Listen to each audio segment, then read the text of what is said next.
Eu quero sempre entender e trazer para você uma visão mais rápida, que você consiga fazer esse diagnóstico, que você consiga fazer esse direcionamento para o seu paciente no primeiro atendimento. E que nesse primeiro atendimento você faça o diagnóstico diferencial e já entre com algum recurso para tratar esse paciente.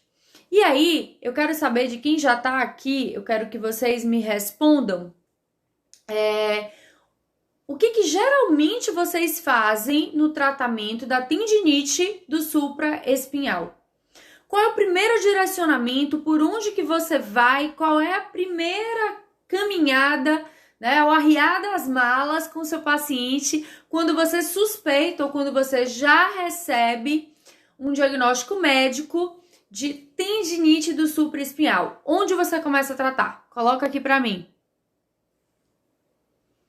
Você vai exatamente no músculo supraespinhal? Qual é o prognóstico que vocês fazem de tratamento para aquele paciente? Em quanto tempo esse paciente vai ter uma melhora? Como que vocês direcionam aí? Vai no supra logo? Vai na cervical? Bom, quando o meu paciente chega na clínica, a relação referida de dor sempre vem aqui, ó, úmero e região de bíceps. Tá? É sempre o trajeto. Nossa, é uma fisgada, é uma dor que começa aqui, próximo do acrômio, no tendão do supra e vai descendo. Vem aqui do lado, essa é a minha dor. Geralmente, boa, Alana, inicia na cervical. Por que você começa na cervical, Alana? Qual o objetivo? Eu acredito que seja inervação. O seu direcionamento de pegar esse paciente de tendinite do supra é porque você está vendo, possivelmente, que tem uma correlação com a inervação da estrutura. Beleza? Então, o direcionamento que a gente vai dar nesse primeiro relacionamento, mas o paciente acabou de chegar, ele ainda não sabe que tem uma tendinite do supra. O que vai caracterizar essa relação? Boa, Adriano! Inervação, nervo, perfeito. Você vai observar o trajeto dessa estrutura, porque muito possivelmente esse paciente, ele vai dizer assim, ele vai perguntar, onde que está, então, esse músculo supraespinhal? Aí você vai dizer, olha, esse músculo está aqui atrás, ele faz parte da área lá da escápula.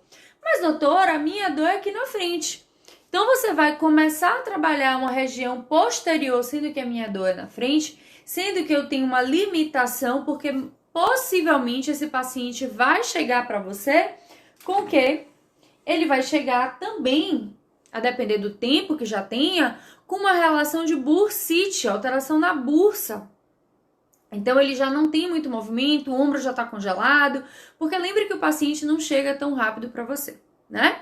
Então, o seu olhar, o seu diagnóstico, ele tem que ser rápido. Você tem que direcionar a sua interpretação e já ali engatinhar, tá? Com o paciente. O paciente gosta disso, ele gosta do diagnóstico diferencial do fisioterapeuta. Porque muitas vezes ele vai ao médico, ele leva um tempão até ter o diagnóstico e ele está com dor e ele vai bloqueando o movimento porque ele sente dor e isso vai gerando outras alterações que assim vão acarretando numa disfunção bem maior. Bom, então eu já sei que o trajeto da dor do meu paciente, ele vem aqui, ó, região anterior de úmero e ele vem para o bíceps. Beleza. Mas nós falamos, a Alana, o Adriano, o Cleiton, Cledson, Renan, ele veio me falar aqui de raízes, de nervo, de cervical. Massa, fantástico. E aí eu vou perguntar qual é o nervo que inerva o músculo supraespinhal. Coloca aqui para mim, quem lembra? Qual é o nervo que inerva o músculo supraespinhal? O músculo supraespinhal. 2 segundos. Deixa eu ver se tem gente engatilhada aqui na inervação. Porque daí, gente, você vai ver que o simples, ele se torna simples quando alguém sinaliza para você que aquilo é simples. Ou seja, até que você não tenha esse conhecimento, muitas vezes você está perdido. E aí você leva muito tempo na reabilitação e no tratamento desse paciente, tá? Sem entender exatamente o que está acontecendo e onde que você vai. Então, nós falamos de ir na cervical e eu perguntei qual é o nervo. O nervo que inerva a parte motora do músculo supra e infraespinhal é o nervo supraescapular. Beleza. E o que tem a ver com a cervical? Esse nervo, ele tem correlação com o plexo braquial e com as fibras de C5, C6 e C4. Então, olha só, vou virar aqui para a gente ir direcionando essa parte da anatomia. Então, quando eu falo o músculo que inerva essa inervação, eu vou lá para C5 e C6. Portanto, eu posso sim começar a tratar esse meu paciente a nível da cervical. Vou avaliar a relação do plexo braquial, lembrando que ele supre a parte motora do músculo supra e infraespinhal. Beleza. Mas eu quero que você tenha um outro raciocínio para o diagnóstico diferencial. Eu quero que você saiba onde que ele passa. Porque aí você vai conseguir agilizar, dar celeridade ao processo de tratamento do seu paciente. E aí eu trago para ti, o local de passagem desse nervo é na incisura da escápula. Olha só aqui a escápula. Eu desenhei a escápula pra gente, a espinha da escápula. Aqui eu tenho quem? Músculo supraespinhal e eu tenho o infraespinhal. Na margem superior da escápula, gente, a gente tem aqui, ó, uma descida, tá? Uma alteração chamada de incisura da escápula. Exatamente aqui é onde eu tenho o nervo supraescapular. Aqui também eu tenho ligamentos, tá? Ligamento transverso, que vai estar nessa região.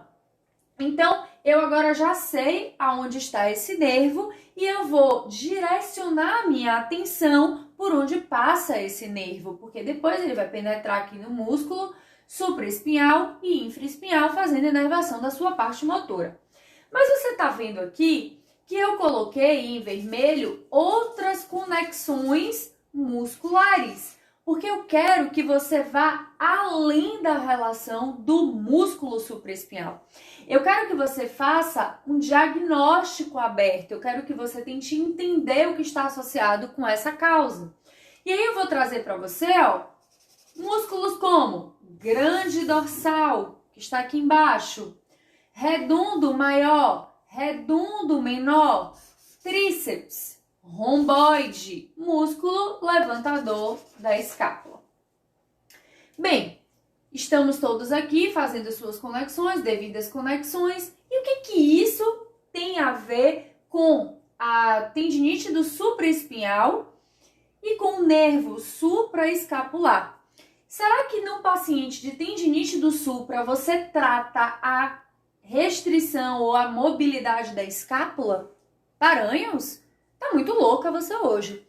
Você tá me dizendo que eu tenho que devolver mobilidade, que eu tenho que me preocupar com essa relação de mobilidade, de movimentação da escápula? Exatamente isso.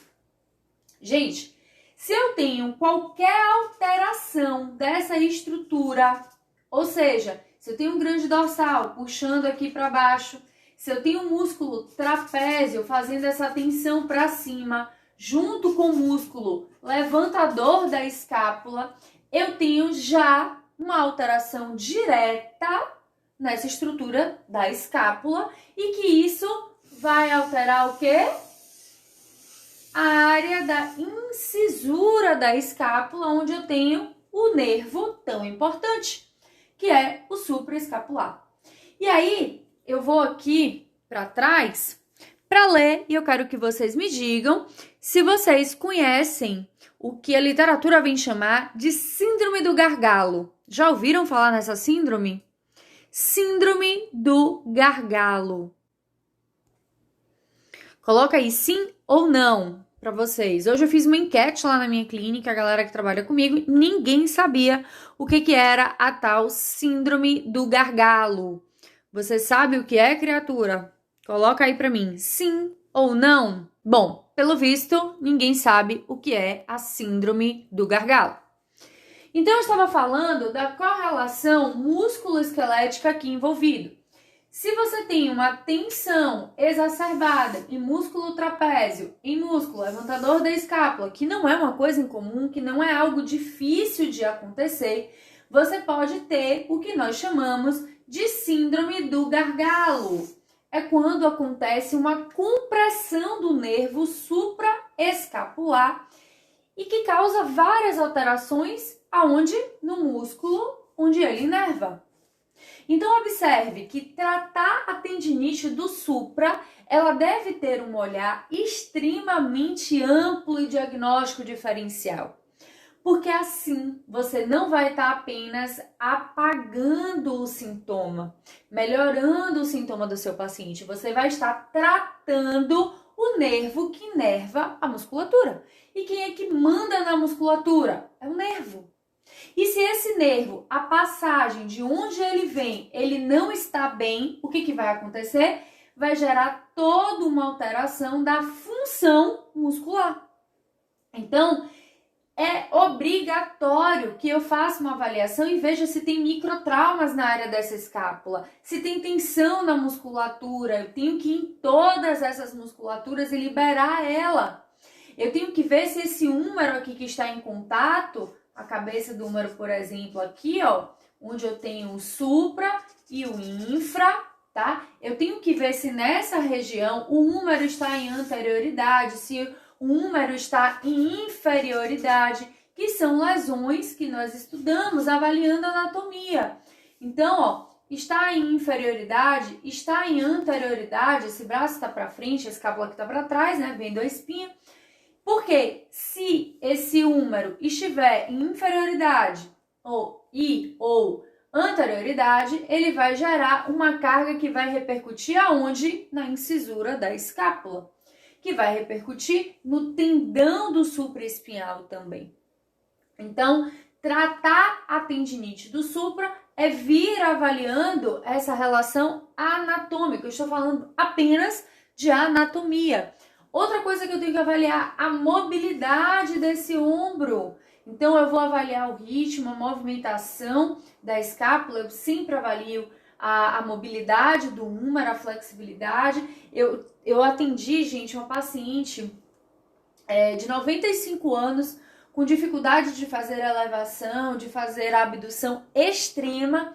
E eu tive um ganho sensacional em um atendimento fazendo a liberação do nervo supraescapular, tá? Trabalhei o supraescapular e aqui na área, no espaço quadrangular, eu trabalhei a passagem do nervo axilar.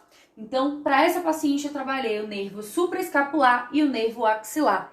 E hoje, eu consegui colocar ela para fazer movimentação ativa de flexão anterior de tronco, consegui já começar a colocar ela para fazer com 1 quilo, ainda poucas repetições, 5 repetições, para já dar uma fortalecida no deltóide, que está extremamente fraco, que foi pós-queda. E ela chegou para mim dizendo hoje, nossa, você fez algo que parece que mandou o meu músculo relaxar. Olha que interessante. Você fez algo que mandou o meu músculo relaxar. E eu falei, é exatamente isso que eu fiz. Eu dei uma informação e liberei todas as musculaturas envolvidas no processo de tensão, de trauma, né? E aí sim eu gerei um equilíbrio. Então, o que causa a síndrome do gargalo? Agora que você já sabe o que é a síndrome que vai acontecer com o nervo supraescapular a nível da incisura da escápula.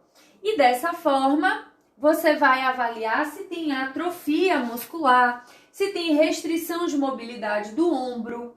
Se essa síndrome do gargalo está associado a uma postura, sequência de movimento, né? Houve algum trauma antigo com essa paciente e começou essa alteração de movimento. Se há um esforço repetitivo no ombro, pós-lesão, pós-trauma, o que está acontecendo aí com essa paciente? É preciso que eu avalie, né, dentro desse processo. Se tem uma dilatação dos nervos acompanhantes, então há alguma alteração aqui de ligamento, de nervo, eu tenho que avaliar, trazer, né? E aí, onde que nós vamos trabalhar? esse ângulo aqui, ó, incisura da escápula, é onde eu tenho que trabalhar, e o ligamento transverso inferior, tá? Que tá exatamente aí bem próximo. Etapa de tratamento, liberar o ligamento coracoide, tenho que liberar o ligamento coracoide, relaxar o nervo na incisura do nervo supraescapular, que está na incisura da escápula, e na região do ligamento transverso. Então, quando você dá o comando certo para o nervo que inerva o músculo, você aí consegue trabalhar. O que eu chamo também de alteração pertinente a uma anatomia funcional. Então, eu vou avaliar, esse ombro está sendo puxado para cima, para baixo, ele está sendo movido para frente. Para quê? Se isso está acontecendo, se esse ombro está sendo puxado ou descido, isso vai causar uma pressão no nervo supraescapular. E aí, eu tenho que gerar um equilíbrio para essa estrutura para que possa haver uma melhora. Entenderam esse processo? E aí, a evolução ela vai bem legal. Aí eu posso prescrever depois, em seguida, a depender de outras alterações, eu gosto de prescrever. Aqui sempre eu utilizo o agulhamento a seco para liberar essas musculaturas. Faço uma técnica específica para o nervo supraescapular, tá? Faço exercícios de automobilização neural para o plexo braquial. E aí eu vou avaliando a parte do membro superior para ver se tem alguma restrição a mais, por exemplo, de outros nervos e que eu possa passar a mobilização neural para essa criatura, tá? E daí a resposta é muito rápida, muito rápida. Então, essa semana eu atendi, ó, paciente de 95 anos, semana passada, e eu fiz esse raciocínio aqui e a paciente teve uma excelente melhora, tá, gente? Então, foi como eu disse, o simples, ele passa a ser simples quando eu tenho... Tô vendo aqui a galera botando não. O simples passa a ser simples quando alguém te traz uma correlação, te dá a luz para que você possa fazer o seu raciocínio andar mais rápido. Então, olha, agora quando você tiver um paciente que chegue para você com diagnóstico ou que você suspeite de uma tendinite do supra, você vai dizer, olha, pode ser uma síndrome do gargalo. Essa síndrome do gargalo pode estar associada, essa síndrome do gargalo é a compressão do nervo supraescapular, que é o nervo que inerva o supraespinhal. Olha como fica simples, olha como você passa a ganhar tempo no seu tratamento e aí você consegue dar uma melhora muito mais rápida para o seu paciente, tá? Ferramentas que eu utilizo, liberação miofascial, libero toda a estrutura. Gosto de utilizar porque é muito mais rápido, em 30 segundos a 1 minuto eu consigo soltar a musculatura utilizando o agulhamento a seco, tá? Essas são as estruturas, são as ferramentas que eu costumo utilizar.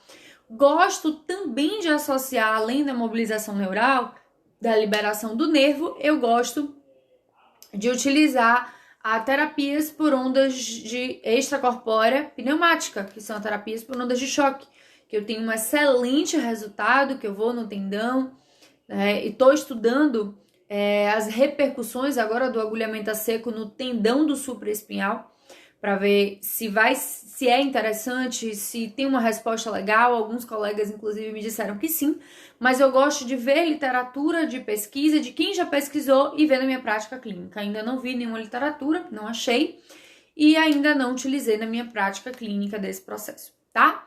Mas existem técnicas super tranquilas para liberar o nervo que dá um excelente resultado.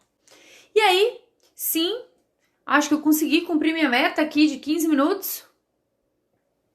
Ai, não consigo ver as horas para saber se eu consegui explicar para você como direcionar o seu diagnóstico diferencial na tendinite do supraespinhal.